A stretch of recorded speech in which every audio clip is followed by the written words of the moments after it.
from Kumasi to join us for today's press briefing. With us, we have the Special Assistant to the Honorable Regional Minister, Honorable Gloria Gambra.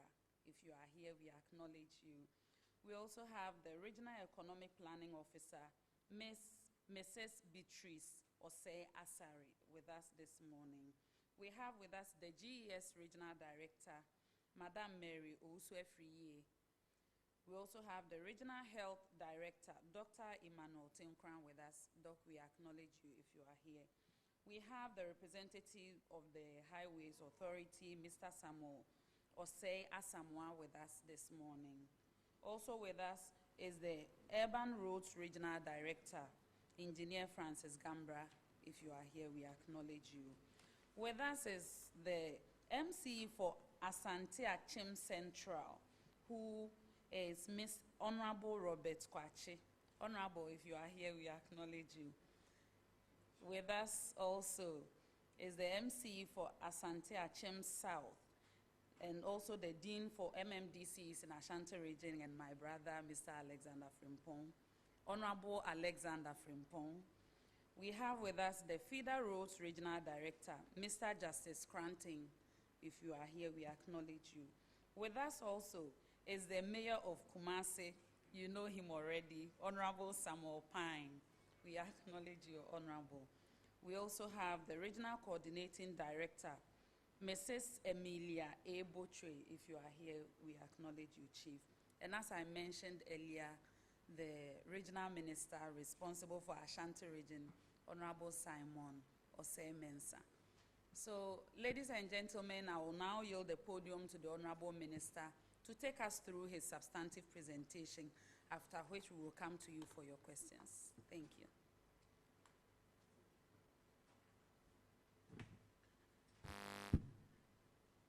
Thank you very much, Honorable Deputy Minister. First of all, I bring you greetings from His Royal Majesty Otumfuo Osei Tutu II, the chiefs and good people of the Ashanti region. And I'm here to present on behalf of the good people of Ashanti and the Regional Coordinating Council at this press briefing some of the significant strides that this government has made within the Ashanti region since 2017. Unfortunately for me, because of the size of the region and the number of districts that we have, I'm unable to touch all sectors. And I'm here to do 3 sectors, that is roads, health, and then education. They should roll the thing. Good. Ashanti region has a land size of 24,389 square kilometers, and it is centrally located.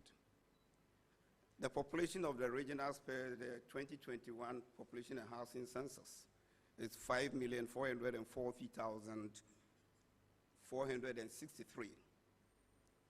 It is the second most populous region, and even after the redemarcation of the new regions, it's now the largest region in terms of size. Previously, it was the northern region, but after Savannah and Northeast, we're taking off the northern region. Ashanti region, even in terms of landmark, is the largest. We have 43 district assemblies. The second to us, which is even Eastern region, has 33. Even for Eastern region, we beat them by 10 assemblies. We have 1 metropolitan assembly, for which I have my mayor, Honorable Samuel Pan, with us. And then we have 19 municipal assemblies and 23 district assemblies.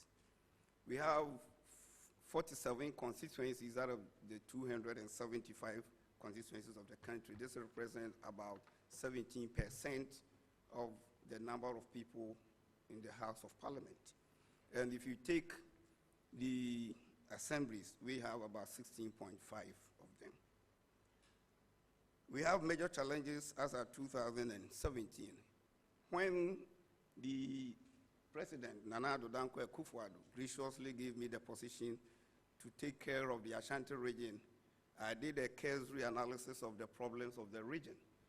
And most, or on top of the regions, we had very poor road network. That time, Ashanti region was second to Central region in terms of worst roads.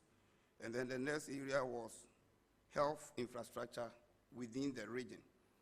The health infrastructure too, we were worse than any other region. That time it was 10 regions, but Ashanti region was worse in terms of health infrastructure in relation to the population size.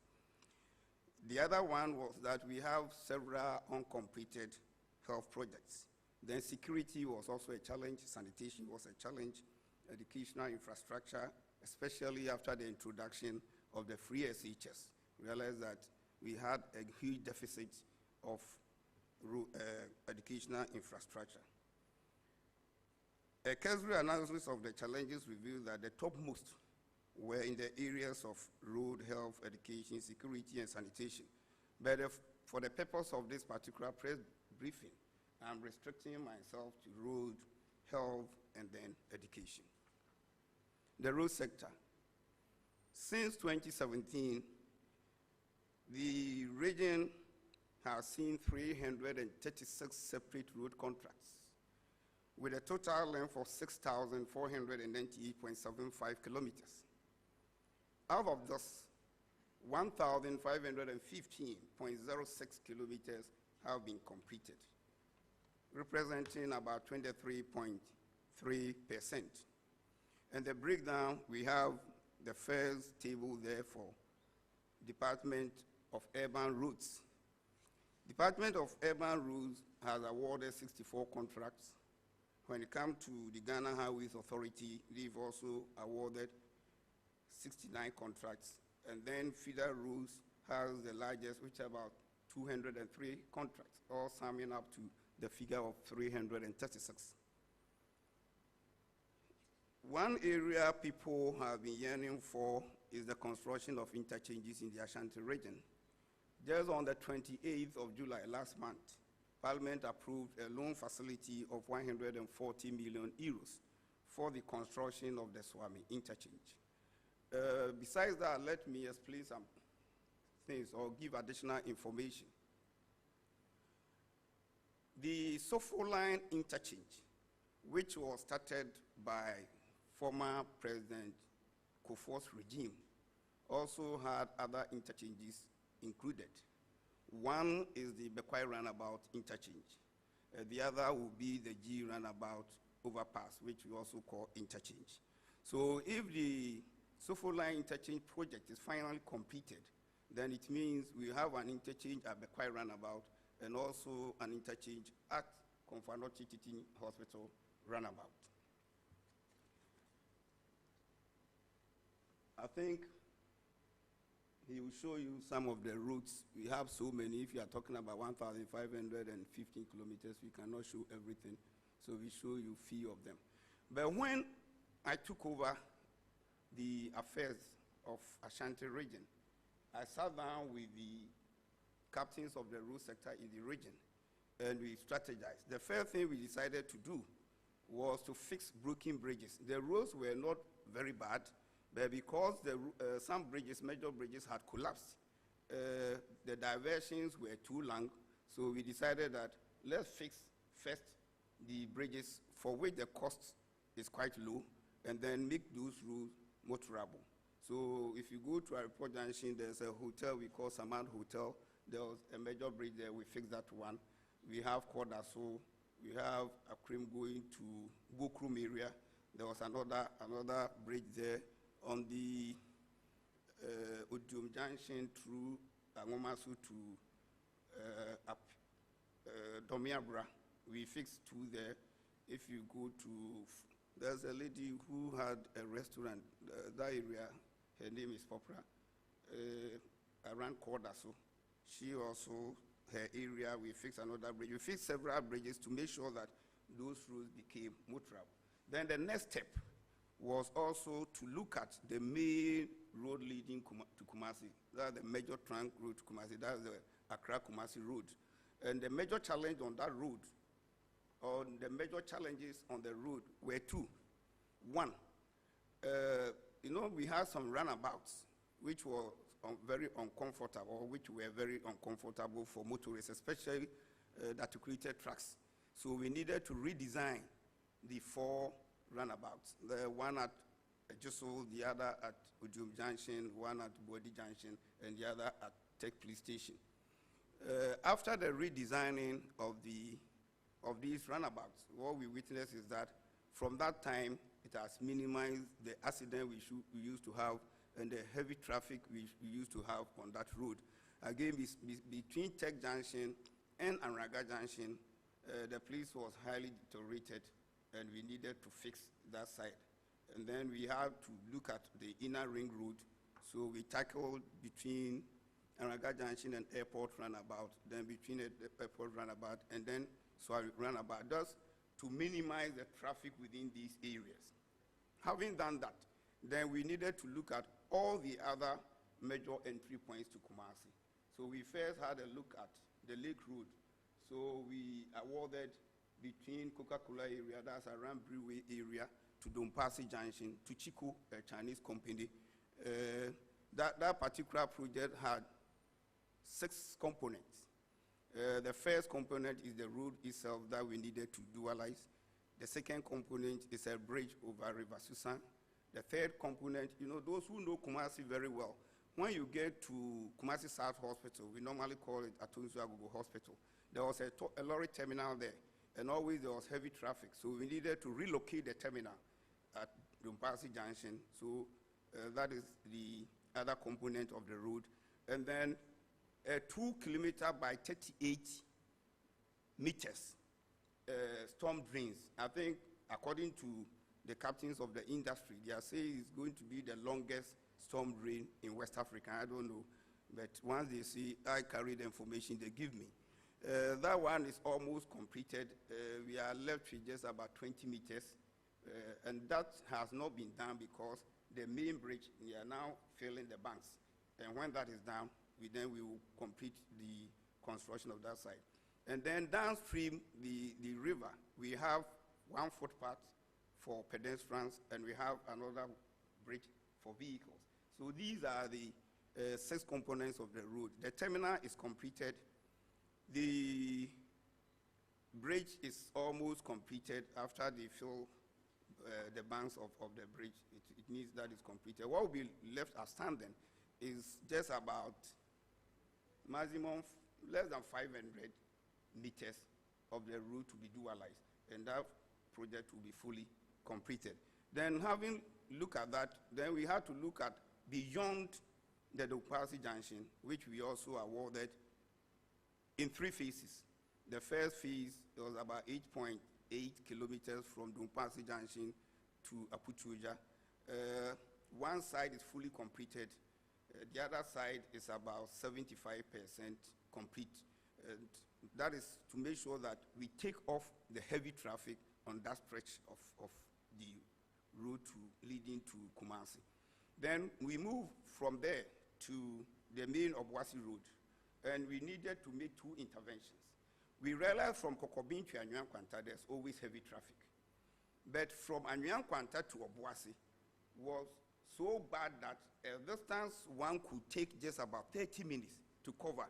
It was taking people about 2 hours. And in order to avoid the bad road, people took the tour at Anyuan Kwanta, through Bekwai to Femena, to Adansia Sokwa, before they would turn and go through to Tutuka to join Obuasi. So we realized that yes, there's heavy traffic at Kokobin area, but that portion of the route is better as compared from Anyuan Kwanta to Obuasi. So we needed to fix the Anyuan Kwanta to Obuasi. That one is almost fully completed. The major aspect of that project is construction of a bridge on River Oda, where the contractor has not started. But when it comes to the road itself, it's almost completed. Then from there, we realized that, yes, we are doing Anyuan Kwanta to Obuasi, but still the traffic at Kokobin is very heavy. So what can we do? Then we said, let's get a critical link route. A critical link route that can take off some of the heavy traffic on the Kokobin portion to join Trade. So we needed to construct Ahonjo through Sokoban to Trede. That one is also about 95% complete. We are left with just a short distance within Sokoban, which is 800 meters. Then that portion is also completed. We have challenges with the payment of compensation. And now we are thinking around, because after the first estimate was given to us, we realized that compensation payment alone is almost 15 million Ghana cedis. And then the cost of fixing that length of about 800 meters is less than 6 million. So the question now is, do we do just slightly widened single lane through the community and then save about 8 million to fix the Sokoban town route? Because that route, they've done all the drains, is left with bitumen surfacing. So this is the point that we are currently. Whether we do the demolition and pay the almost 15 million, or we do a slightly widened single lane and then use the remaining amount to fix the Sokoban and the Daban town routes. When we were done with that one, then we needed to look at the Sofoline interchange. So we needed to sit down with the contractors, that's China Jew, and then to see how we could continue on with that project. That stalled from 2009. You know, that project was started by former President John Ejikun Kufuor's regime, but it stalled. There were no payments. And we had huge outstanding of interim payment certificates that had not been paid. And the worst aspect of that project is that the project is financially is in two components.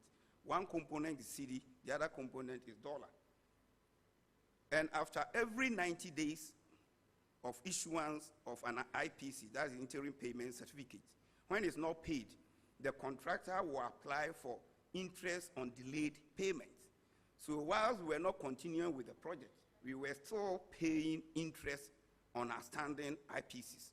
And then, when you look at the dollar component, which is tied to the performance of the cedi, as the cedi depreciates, so one of the recent loans that was approved by Parliament, that is 750 million, there's a component that is going to go to China Jew to complete that portion of the road. For now, doctors in Ashanti region were 113. As we speak, we have 218, an increase of 105, representing about 93% increase. Let me pick another one, nurses. Of late, I think the issue of nurses have come to the floor, so let me pick them as one of the examples. In 2016, we have 5,936 nurses in the Ashanti region. As we speak, we have 9,645, an increase of 3,709, representing about 62% increase. Let's move on to midwives. We had 1,131. Now we have 3,114. Difference of 1,983, representing 175%. Then you move on to pharmacists. We had 95. Now we have 135, an increase of 40 pharmacists, representing about 50-something%. Then the other one is physician medical assistants. Physician medical assistants. We have 220, now we have 288, an increase of 68.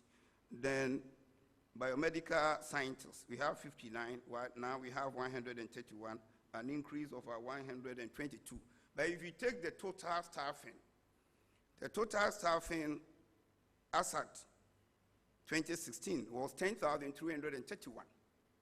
Now we have 16,845, an increase of 6,614, which is very significant, about 65% increase. When we come to the indicators, you realize that when we were the worst region in terms of health facilities, now the situation has significantly changed. And most of the indicators that we had fallen short of the target, now most of them we are within comfort levels within the target. And I'll give you first one. Doctor to population ratio. 2016, it was 1 is to 13,798.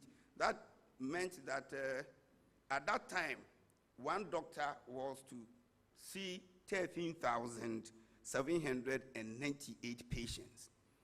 As we speak, we've come down to 1 is to 5,529, but the target is 1 is to 7,500. So if you look at this, it means we are comfortably within the target, far below the 7,500 that we are supposed to achieve. Let's move on to the next one. Nurse to population ratio, it was 1 is to 945. As we speak, it's 1 is to 387. The target is 1 is to 450. We are comfortably also within this target level. So there's significant improvement in the health sector now, since 2017. You move on to midwife to women in fertility age, population ratio.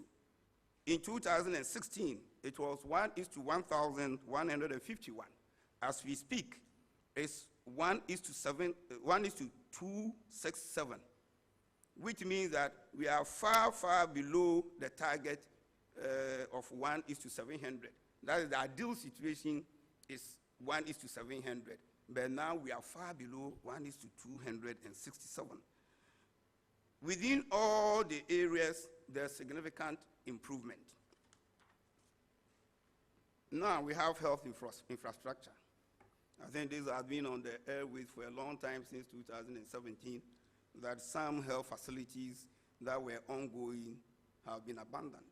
And the reality is what we are going to see now. First, ongoing infrastructure as at January 2017. There was one facility at Fomena, which dates back from the late Kutu Champon regime, and regimes have come, regimes have gone. It has not been completed. But I can assure you that latest by the end of September, I know if everything works well, the president might be in Ashanti region for his tour, maybe in October, and it will be one of the projects that will be commissioned in the Ashanti region. So now it's 99%. There are only few things left about the landscaping, and after that, this project will be completed. People were talking so much about it, but there was challenge in the financial arrangement. The same thing applies to Kumawu. It's a similar financial arrangement for the Kumawu District Hospital. But now that the government has resolved, everything is moving on smoothly. So the Fomena Hospital, which has been on the drawing board for over 40 years or so, will be commissioned this year, God willing. Then Bekwai. This also started during Kutu Champon's regime. And there have been so many talk about this hospital. Various governments have come and gone. Some did something on them, others abandoned them completely. But I'm glad to tell you that in November 2020, the president commissioned that hospital, and that hospital is functional. Then you come to Tepa Hospital. That was another issue. Even when the president commissioned the hospital, people started saying that, yes, they commissioned the hospital is not completed. You know, sometimes when you occupy a certain position, gradually you begin to learn so many things. It was there I was informed that the commissioning of the project does not necessarily mean the next day the hospital is receiving patients. They will have to train the health staff on the new equipments, test run the equipment before they can start introducing them department by department. You don't move the whole hospital at a go, but maybe you move outpatients. Later you can move what we call maybe female ward or male ward, and then gradually the surgery, everything will move, and then until the last batch of the team is moved to that hospital. That hospital is also now functional and is receiving patients for the past 1.5 years. Then you come to Sechere Kumawu. Sechere Kumawu, the last time I visited the place, which is about some 3 weeks, 1 month ago, they told me by December ending, all the civil works will be completed. And then between January 2023 and April 2023, then they will install all the necessary equipment. So hopefully by mid-year 2023, if everything goes on as scheduled, that hospital will also be commissioned. So the March talk about Kumewu Hospital, there will not be any further discussion on the completion. If there will be any discussion, it will be the operationalization of the hospital and how it's functioning. The next one is Seria Regional Hospital. You know, originally this hospital was supposed to be sited at Kumasi South Hospital, what many people call Atusu Agogo Hospital. Currently, that is expected to be the regional hospital of Ashanti, but it hasn't got facilities that qualify it even to be a district hospital. I'm telling you, there are many hospitals in this country we call district hospital that don't qualify to be called district hospital, because you don't just call a hospital district hospital. Fortunately, the regional director of health services is here. If the need arises, maybe you come and explain what makes a particular hospital a district hospital or a regional hospital. It's just like putting up a building and you say you are using it as a hotel. You cannot just jump and say this is 3-star, this is 4-star, this is 5-star. You have what should go into that hotel facility before it can be qualified as a 5-star, 4-star, or 3-star hotel. And I'm telling you, if you do cursory analysis of most of the hospitals in this country, which we call district hospitals, municipal hospitals, regional hospitals, they don't qualify, because we don't have most of the things that will make them district or regional hospitals. So the Seria Hospital, which is 250 beds, is about 98% complete. When you go there now, all the equipment have been fixed. The internal roofs have been done. They are left with small things about landscaping and tidying up some few knots. Me, when they told me it's 98%, I was doubting, because I think it's a hospital in itself now. This one too, the only challenge, which is not directly related to that project, is the power. The transformer there is not enough to support the equipment in the hospital. So now they've requested for a substation, ECG substation. We did a similar thing when we get to Afari. Afari too, when they tested the equipment, they realized that the transformer was not strong enough to support the equipment. So they requested, which we've constructed a very nice ECG substation for them. And that is a similar thing we are going to do for Seria, so that we don't have frequent breakdown of the new equipment that have been installed. But this one too, I'm sure, God willing, by the year end, we should be able to commission it. Ashanti Achim Central is completed, is awaiting commissioning. What has delayed us a bit is that the access road, we need to Butimen's office. And we are sure that by the end of September, we should have the Butimen's office done. And if the president should visit the region during his tour in October, this particular project will also be will be commissioned. So you see the pictures there. The Bakwai Municipal Hospital is there. The Hafuano Municipal Hospital is there. You can see the Ashanti Achim Central. You can see the Afari Hospital, which is a military hospital. The Afari Hospital is a 500-bed capacity hospital. And is media person or journalist, Seth Kwame Boateng, if you all remember, did a documentary at Konfanochi Teaching Hospital, where we have newborn babies, about 6 of them in a single unit, 5 in a single unit, which was risky for the children because they could be infected by diseases if one or 2 of them had any disease, which is infectious. On hearing this, the First Lady, Her Excellency Rebecca Akufo-Addo, came to the aid of the people of Ashanti region, specifically Konfanochi Teaching Hospital, and put up the edifice that we are seeing. That she constructed a new maternity, mother-baby unit, and pediatric intensive care unit. In all, it has about 59 beds. That is the mother-baby unit, 30, the maternity unit, initially it started with 20, but later they realized they could expand the number of beds by 5. So that came to about 25 beds. And then the ICU, that is the pediatric intensive care unit, also has 4. So in all, it's a 59-bed capacity hospital. And state of the art, if you enter, you have state of the art equipment in that hospital. On behalf of the people of Ashanti region and the chiefs, I'm very grateful to the First Lady, Her Excellency Rebecca Akufo-Addo, for this gesture. And I'm also grateful to the AIDS journalist, Seth Kwame Boateng, for also doing that documentary. Maybe if he had not done that documentary, nobody would have seen that cancer that was going on at Konfanochi Teaching Hospital. Now, so you can see the next one is the maternity and children's block at Konfanochi Teaching Hospital. You may recall that about 2-3 years ago, the president and Otumfuo went to cut the sword for the construction or reconstruction of the old maternity and children's block. But there was a need to do integrity test of the building. And after the completion of the integrity test, it failed that if you should complete that building as it was or try to do reinforcement, there was the danger that after installation of equipment which are very heavy, that building could collapse.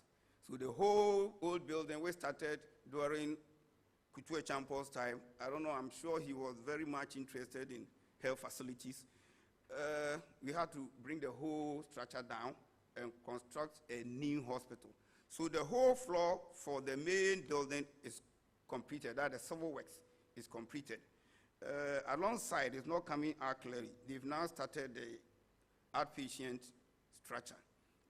If you go into the building now, they are laying the cables for the gases, the wires for ECG and all those things. They are now doing those internal ones. So that is the structure you see there. That is over a 503 capacity building. Then let me come to infectious diseases and containment centers projects. You know, the COVID pandemic exposed this country in terms of the adequacy of health facilities within the country. We had to rent several places, hotels, some private facilities, to keep those who were infected with COVID and had to be treated inward or in the centers. Now, on realizing this, we see that we didn't have any good infectious disease center. So the agreement was that, fine, Kumasi South, which is now the regional hospital, we should have one there because that was the treatment center we selected for the COVID during the peak of the COVID. So we are constructing one there. And because the regional hospital is now moving from Kumasi South to Sewia, we realized that then we have to put one also close to the Sewia Regional Hospital so that in case of such emergencies, then the people could be kept there or the people could be treated there. So we have these two. The Asqua one is about 90% complete, and then that of Sewia is also about 93% complete. Then we have district polyclinics projects. One is at Tumakwangoma, that is at the capital Twedeɛ, is about 15% complete. We have Swami, which is also about 25%. Amansia West, about 20%. Sechafran Plains at Drobonso, which is 20%. And Ahafuano Southeast, which is also around 20%. Then we have Ajeda 11 projects. The region, we were lucky, and we had about 14 of them. Now, we have Atuma Kwaguma, which is at Trede. That was where the sword was cut by His Excellency the President. That one is about 40% now. Then Achuman Wabiejanov, and that is at the capital of that district. We have Obuasi, that is the Trauma and Accident Center at Bedimu, and that one is about 30%. Bosome Frehon, we have one at Siwa, which is about 20%. Amansia South is about 15%. The one which has not started yet is the one at Asokorimampo. In fact, the site, we have such a centra in Suta, that is in Suta Kwamambe Poso area, which is 15. I have for Ano Southwest, that is Mankransu area, but it's at Kunsu, which is 10%. I have for Ano Southeast, they couldn't give the percentage, but what we witnessed was that they are now building the construction site office and they are molding blocks. That is the stage at which it is. Both Avija Kwabre South and Avija Kwabre North are all at substructure levels. Now, there's one important thing. Sometimes we politicians, we make mockery of some things and it turns out to be serious joke. There's the Zipline Drone Center at Mpenya. You may recall that Ashanti region had a second of this facility. And the facility is at a community called Mpenya, which is within the Mampong Municipal Assembly.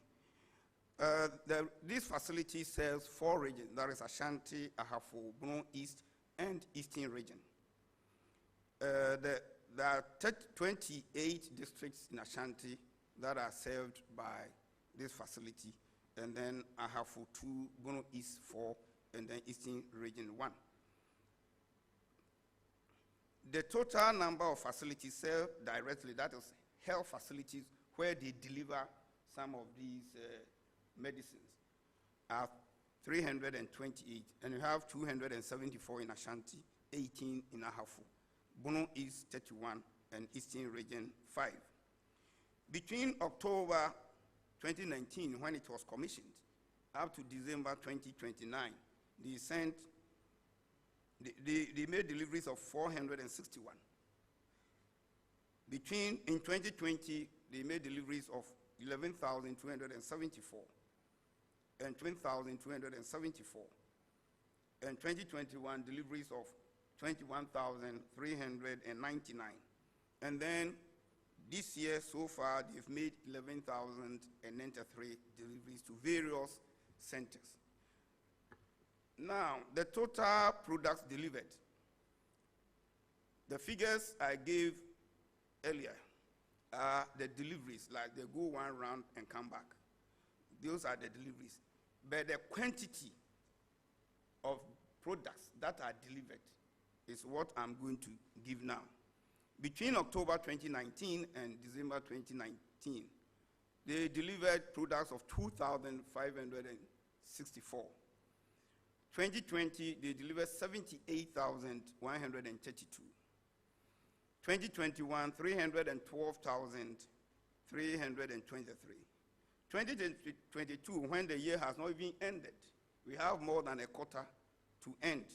They delivered 329,133. And the picture there is the drone center at Mpenya. The next picture you see is a drone ready to set out and go and make delivery. Now, I move on to the National Ambulance Service. We are grateful to the President for supplying every district, every constituency, with an ambulance. Fortunately for us, you know, Ashanti region, we have 47 constituencies, so each constituency had an ambulance, making 47. And because there's an airport there, one is also stationed at the airport in situations of an emergency. And then we have another one stationed at Konfanochi, which is the teaching hospital within the region. And it's not serving only Ashanti region, it's serving almost the whole Middle Belt. So we have another ambulance there. So we had 49 ambulances in the region. Now we also have paramedic and emergency care training school at Nkinkansu. That is where they train those people who are under the National Ambulance Service. So you can see the picture there. That is the paramedic and emergency care training school at Nkinkansu. Now we move on to COVID-19. I'll not bore you too much, but the figures are there. You can see for yourself. Fortunately, I won't say fortunately or unfortunately, we have the active cases we have now is 94, and none of them none of them is under intensive care. We realize that cases at treatment centers, 0, those severe 0, moderate 0, mild 0, critical 0. So more or less, they have the virus, but maybe if you meet them, there's no sign to show that even they are sick. So that is the positive aspect we have. Then we have the target population, which is about 3.5 million. And those fully vaccinated, we have 1,220,936. Then those who have received at least a single dose, 1,924,861.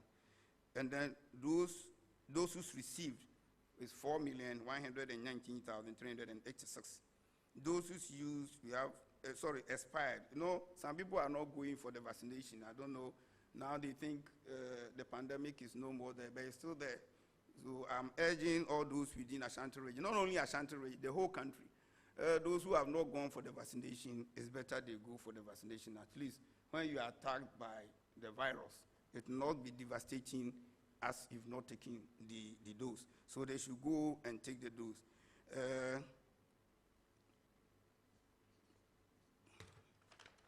I think these are another disease that we had was the monkeypox. 16 cases were identified in the region. Fortunately, when they tested, only one person confirmed positive, and that person has almost even recovered. There was an influenza in schools, which also became another topic in the media. Total of 87 cases reported among 1,162 students. Some 20 of them tested positive, but there's no mortality recorded. There's nobody died of it. And all the cases that were identified, everybody has recovered, and it's a positive news for all of us. I'm grateful to the workers of the Ghana Health Services. Again, the government supplied pickups to all the districts or assemblies in the region, except such a central that did not receive theirs. We will find out, we will trace and find out why they did not receive. But the remaining 42, they all had their pickups. So that is the total that was supplied to them. Now I'll move on to education. Number of schools and enrollment, that is 2021-2022. At KG, the number of schools, 2,439. And enrollment for 2021-2022 is 197,667. Then primary, number of schools, 2,516. And enrollment, 540,033. DHS, number of schools, 2,061. And enrollment, 279,968. Senior high schools, we have 140 senior high schools in the region, and the total enrollment is 298,651. That's enrollment for 2021-2022 academic year. We have special schools, that is 3, and the people there are 921. In all, we have 7,159 educational facilities within the region, excluding private schools. What I'm talking about are only public schools. These figures I'm quoting all exclude private schools. It's strictly public schools. And enrollment, as at now, that is from KG up to SHS, we have 1,317,240. Now, free SHS, here I'm looking at the trend. We are doing comparative analysis of enrollment from 2016 up to 2021. The total enrollment in 2016, both girls and boys, was 67,120. It moved after the introduction of the free SHS, increased by 23.6%, almost 24%, moved from 67 to 82,984. Then 2018, 2019, there was a significant jump. That was the second year, so people had now come to understand the free SHS policy and had realized that it was a reality, not just a mirage. So it increased by 26.8% to 105,228. 2019-2020, I don't know whatever happened. I tried to get explanation, I still don't have it. It declined from 105,228 to 98,309. Even though I've not had any official explanation, but from my own point of view, I think, during the second year, when people appreciated the policy, those who were in the house, they all rushed to senior high school. So we didn't have many people who were in the house previously that were joining. That might have been the reason. But so far, if I tell you I have official reason to that, it's not true. But what I've just said is my own thinking. Then in 2020-2021, we have 101,857. 101,074. Then 2021-2022, we had 109,857. You can see the significant jump from 67,000 to 109,000 plus. That is over about 64% increase. So it means that Ashanti region, looking at the numbers, 140 schools, which means that we are one of the major beneficiaries of the president's free SHS policy. And I'm always glad that he introduced this policy. Somebody like me who suffered before entering secondary school then. I passed common trans from Form 1 to Form 4 because my father was diseased. I couldn't get anybody to take me to secondary school. Even the school I passed, I couldn't go. My late uncle borrowed 40 cedis before I could attend Jachi Pram. So because I'm from Jachi and the school is in my hometown, borrowed 40 cedis before I could enter senior high school. So when I hear people joking about this, I want to weep. They don't know. They've never been affected by such a situation. If they had, they would be talking positive about the free SHS. Now, because people have been complaining about the food stuff, I won't say that the schools are getting all that they have, but at least some releases have been made, and I'll concentrate only on July and then August. Buffer stock releases, and that is on 21st July. They received maize, 1,389 bags, flour, 1,544 bags, sugar, 788 bags, sardine, 1,164 boxes, mackerel, they say 3,234 boxes, palm oil, that is 482 gallons. Is it gallons? Gallons. And then we have vegetable oil, 1,615. That particular supply, there was no margarine. On 15th August, we had 1,700 bags of maize, 1,550 bags of flour, 800 of sugar, 1,200 sardine, 3,300 mackerel, palm oil 500, and then margarine 1,000. So it means that I agree that there are some difficulties and nobody will dispute that. But in the midst of all these challenges, in the midst of all these economic difficulties, still some releases are being made. Then projects awarded between 2017 and 2022. That is the basic and SHS. KG 134 and SHS 328, making a total of 970 projects. Those that have been completed, we have 41 for KG, 89 for primary, 73 for GHS, 124 for SHS. And those, we are saying all types of projects.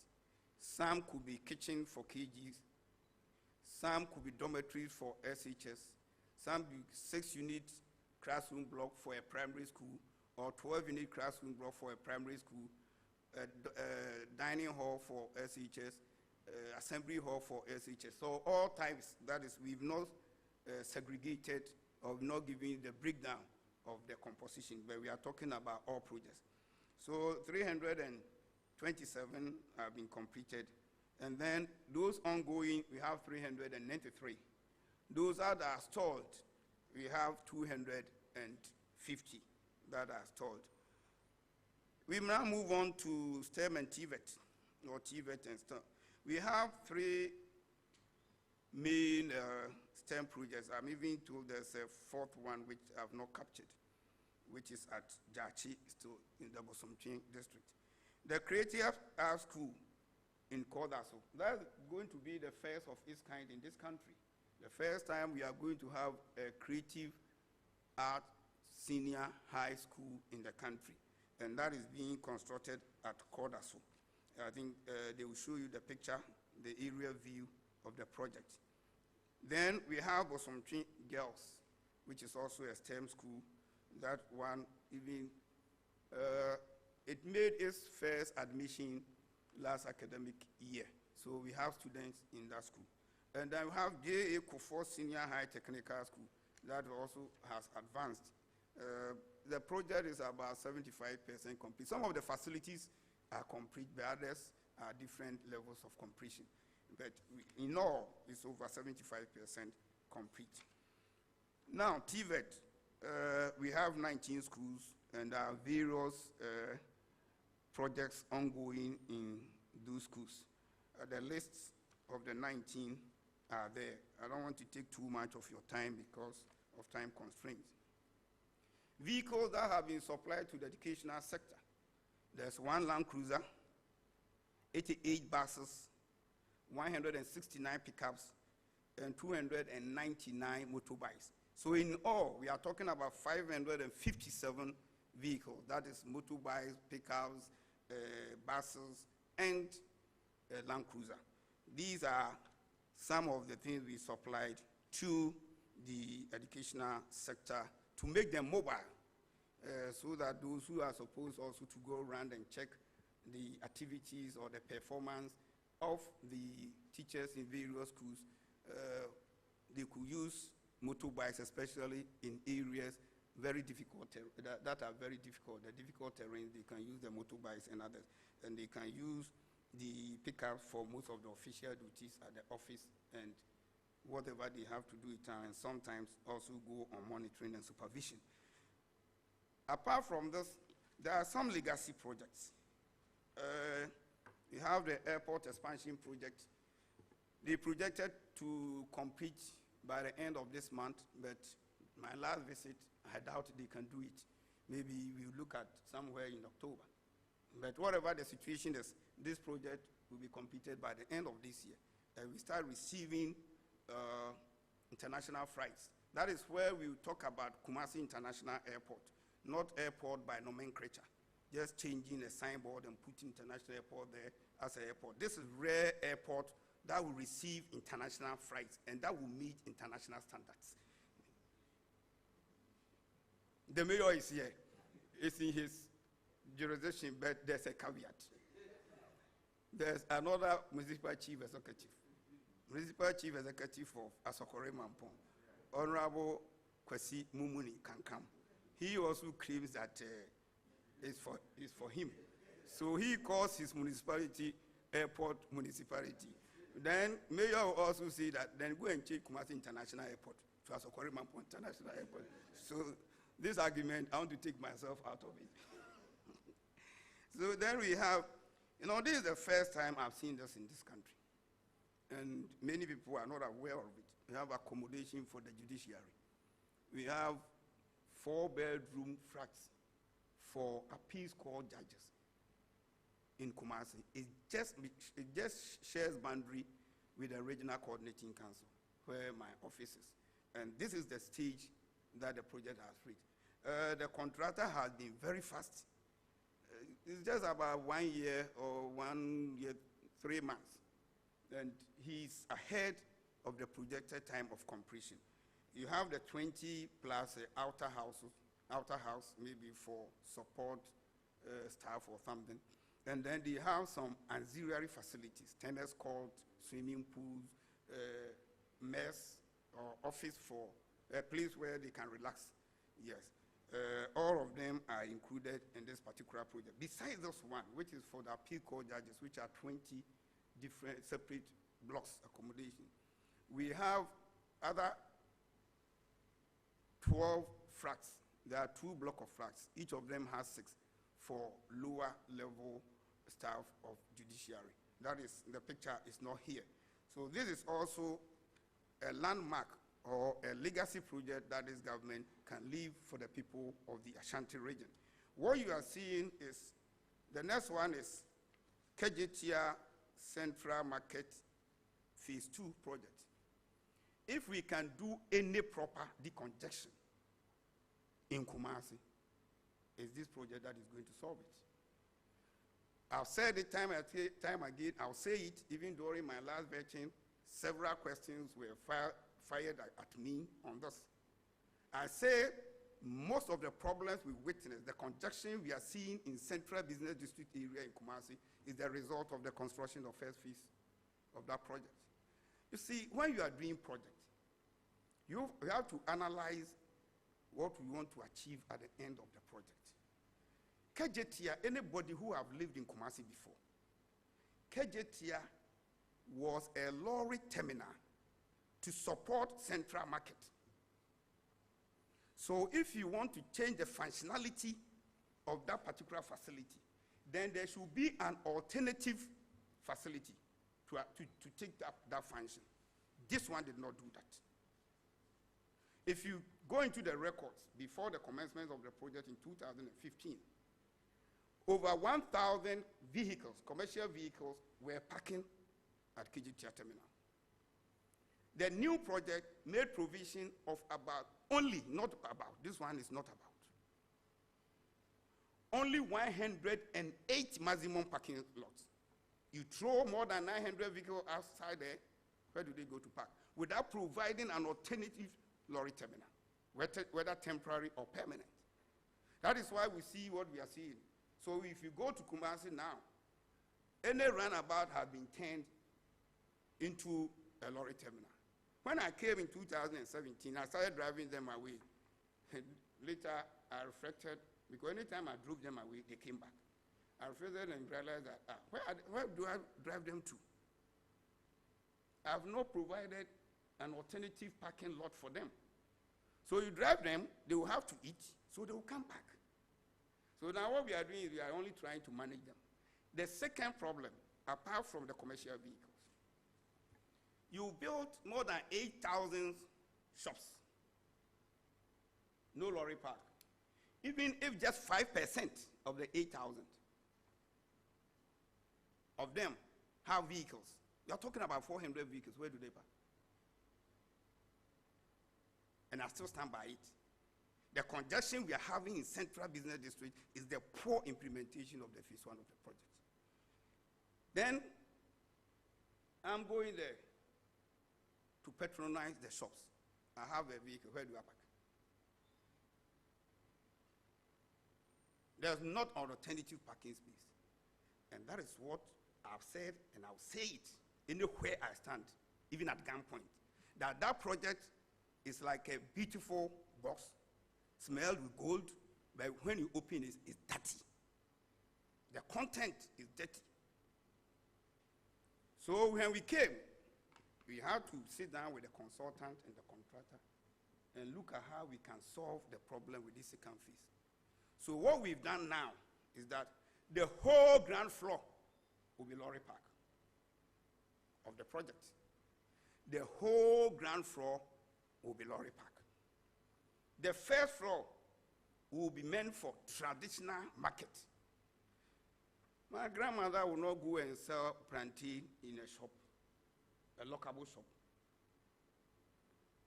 You see, when you are undertaking a project, you are doing the project to change the lifestyle of the people. But you don't do a project that is totally disjointed with the environment.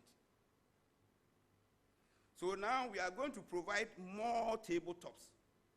So if you are selling pepper, instead of formally selling it on the ground on maybe a sack spread on the ground, or selling it on a table, wooden table, we are going to design concrete tables where they can sell them. And even where necessary, You ask those who sell something like fish, meat, other things that attract flies, to have a sieve on top, so that if somebody is coming to buy, you open, you serve the person, then you close, to avoid having flies scattered all over the food, and we go back and eat.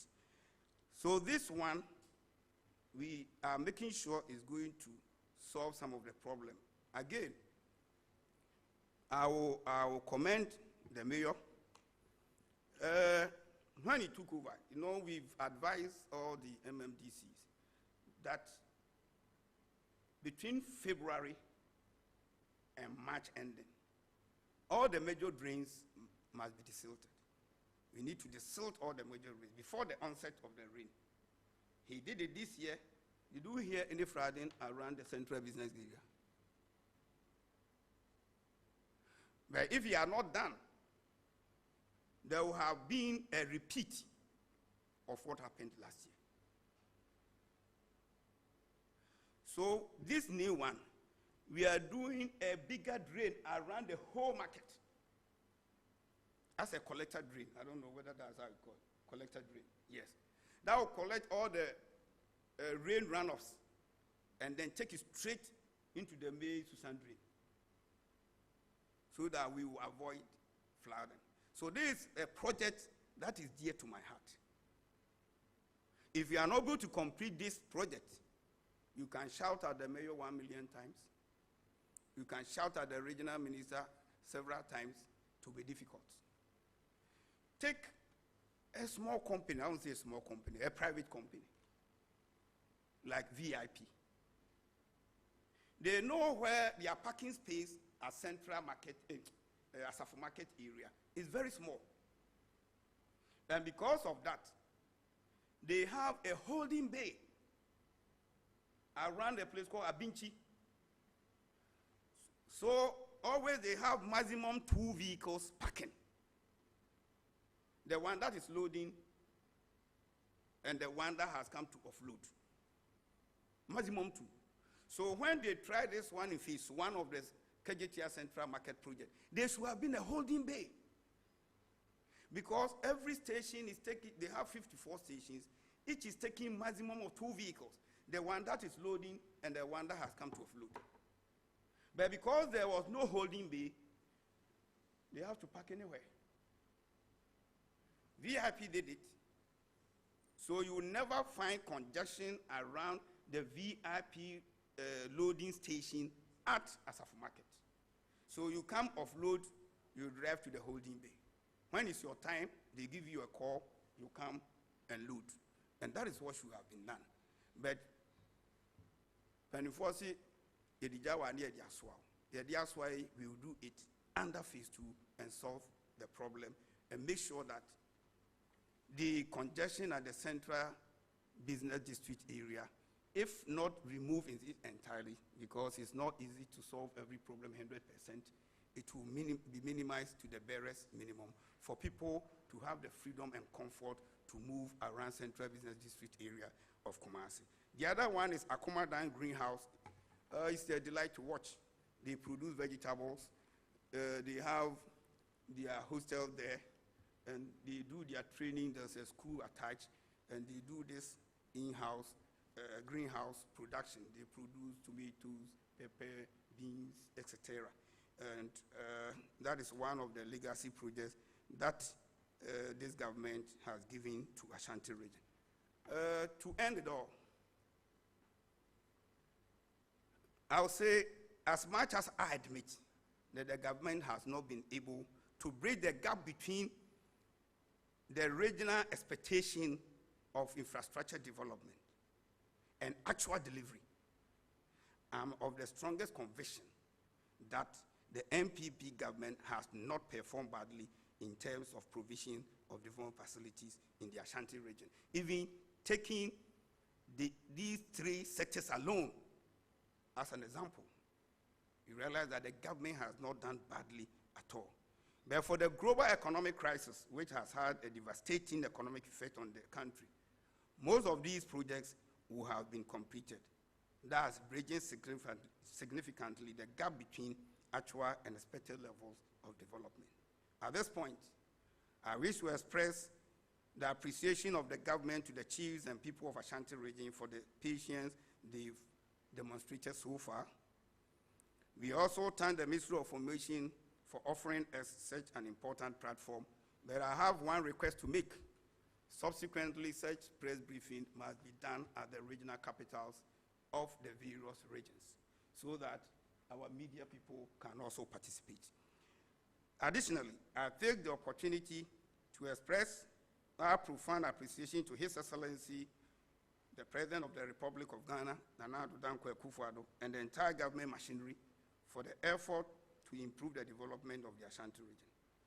I'm optimistic that with God on our side, the economy of our dear country shall bounce back stronger. In that light, we shall see light. Ashanti will see light. Thank you, and may the Almighty God bless us all. Thanks.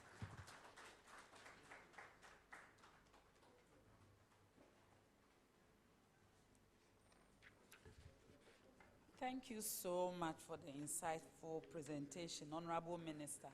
It was so masterfully delivered. I was like, should we even take questions? But because it's a press briefing, it has to be done. But seriously, my point is that after this presentation, it doesn't matter if you are an NPP communicator or anyone, if you had the benefit to witness what the Honorable Minister has taken us through, let no one deceive you on so many things, but especially on these three things. If anyone tells you that the President Nana Addo Dankwa Akufo-Addo led government has abandoned some legacy projects in the bush, it's a lie. It is not true. You heard the minister, you saw the pictures. Facts don't lie. If they talk about Seria Hospital, Afari Military Hospital, the Aerojet projects, you've seen the projects. These are hard facts. Let no one deceive you. On another issue, people talk about roads and say they haven't seen any roads. I don't think the record, which shows that over 6,498 kilometers of roads, which have been started in Ashanti region, out of which 1,515 kilometers are completed. It's a reflection that we've not done any road in Ashanti region. If anybody challenges you on that fact, you can go out there and let them know that the Honorable Minister said they should drive to Domkwasi Junction. They should go to the Anita Hotel, Jabin Road. They should go to the Tanoso Ebuakwa Road. They should go to the Anyankwanta Obuasi Road, Bantama and Bushen Road, Ahunjo Sokobin to Trede Road, South Suntreso to Patase, Asuyebua Road, Squadasu Roads, among so many others that the Honorable Minister was able to show here. So please, let no one deceive you that government is not committed to road infrastructure in any part of the country and not Ashanti region. Please, these are the facts that the minister has put before us. Also, there are so many people spreading misinformation that the Agenda 111 hospital projects will never start. They are nowhere to be found. At least, from what I heard the minister say and what I was able to put together quickly, not even all he mentioned, but the few that caught my attention is the fact that if you go to Ashanti region today and you want to see Agenda 111 hospital projects, go to Trede, go to Barekese, go to Edubia, go to Nyinahin, go to Kokobeng, Nsuta, Kunsu, Adujama. You will see that they have started these projects on the ground.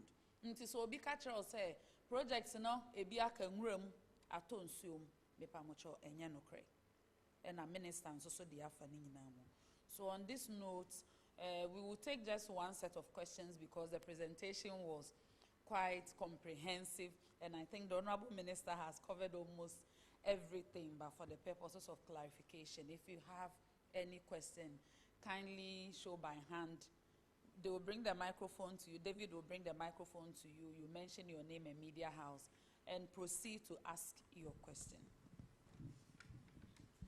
Right.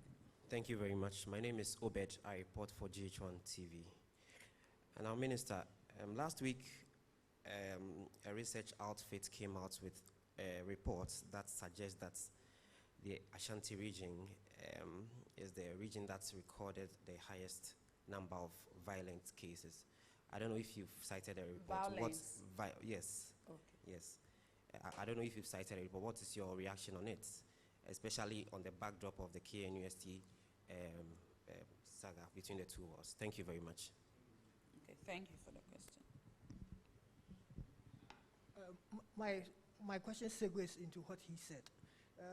So the Ashanti region in recent years Your name and media house for the benefit. Yes, of my the name is Salom, and I work with the Finder newspaper. So over the last few years, the Ashanti region has developed a reputation